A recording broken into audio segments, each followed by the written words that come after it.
Hey guys, this is Jake Eldridge with the Davis Catalano Real Estate Group at Realty One Group Eminence. Today I wanted to talk a little bit about how to get your house ready when it comes to thinking about selling. One of the first things that I always try to recommend is doing any deferred maintenance that might be needed. Little holes in drywall, if your gutters might be clogged, caulking around the tub. Even if you need to hire a handyman to do, $100 job, um, I think it's a good thing to do because when buyers tour your home, oftentimes they see those small little things and overestimate the cost in their mind. So, maybe they do like the house and decide to write an offer, but, you always want to achieve that maximum sales price.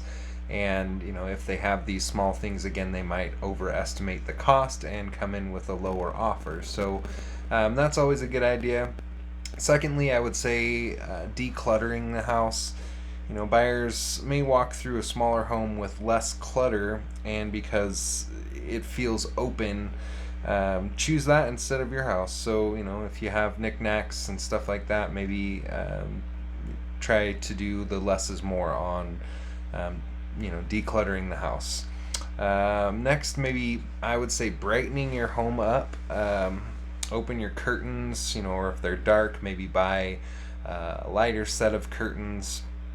Um, Replace the darker curtains with those lighter ones. If you have dark carpets, maybe think about adding a light colored rug over the darker carpets if possible. Again, just creating more light and brightening everything up. If you can, maybe leave one light on in each room during hours when it's going to be available to be shown to potential buyers. Again, the brighter, the better. Now, next, I would say ask yourself when items were last updated in your home. The easiest items that can add that little bit of spark is your door handles. If you have a 30-year-old door handle, maybe time to replace it. It's an inexpensive thing to do usually. I would say also face plates on light switches. Those are easy things to update that just add that little bit of spark when you put something new on there. So you can do that. Kitchens and bathrooms, I would say, are probably the two biggest. So, if it's been several years since you did an update on either of those areas, I would say definitely concentrate on doing what you can to update that. I know, it depends on your budget, but again, there are easy ways and cheaper ways to give it that updated look without doing a complete remodel. So keep that in mind. And really, really important is curb appeal. I did a video previously on this, but I will touch on some of the things. It is the first image that is seen online usually when buyers are looking for homes. So, if you don't have that curb appeal, it's not going to have a great picture, and they might skip over and decide not to come see your property. So, that's a good thing to do. It also puts them at ease psychologically. They get excited to come and see the inside of the home when the outside looks great. If it is not great on the outside, then they come in and they're looking at things in a totally different mindset. So again, focus on the easier things to do. You can make sure your lawn is trimmed, make sure any hedges you might have are trimmed. Paint the front door. Sometimes that helps out quite a bit.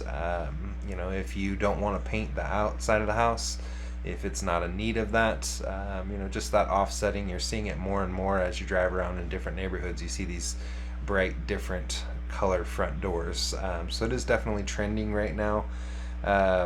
You can also give your home that spark if it doesn't need paint by getting it power washed. So all the things that can help when trying to brighten up that first initial picture that buyers get when they see your home.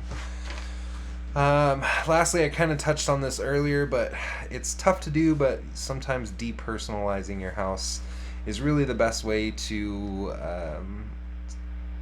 get the best price possible for your home. Oftentimes, if you remove family photos, little knickknacks, buyers can often feel like they're invading your space if those things are there.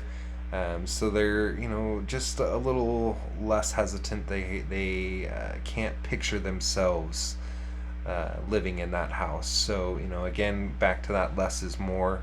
Um, I would say, I know it's tough to do. You may have spent years in that, and family's really important to myself. So, sometimes I think I would struggle with that if I were selling my house. So again, it's tough to do, but I do think that it goes a long ways when buyers come into the house because it makes it more appeasing to them to picture themselves in the house. So hopefully this video helps. I am a realtor here in Northern Nevada, so if you do need assistance with selling your home, or I do also work with buyers on a regular basis, so if you know someone that's looking to buy a home, please give me a shout on my cell phone. It's 775-378-4976. You can also reach out to me by email, jakeeldridge32@gmail.com. So again, I look forward to hearing from you guys, and I am available 7 days a week. Have a great day.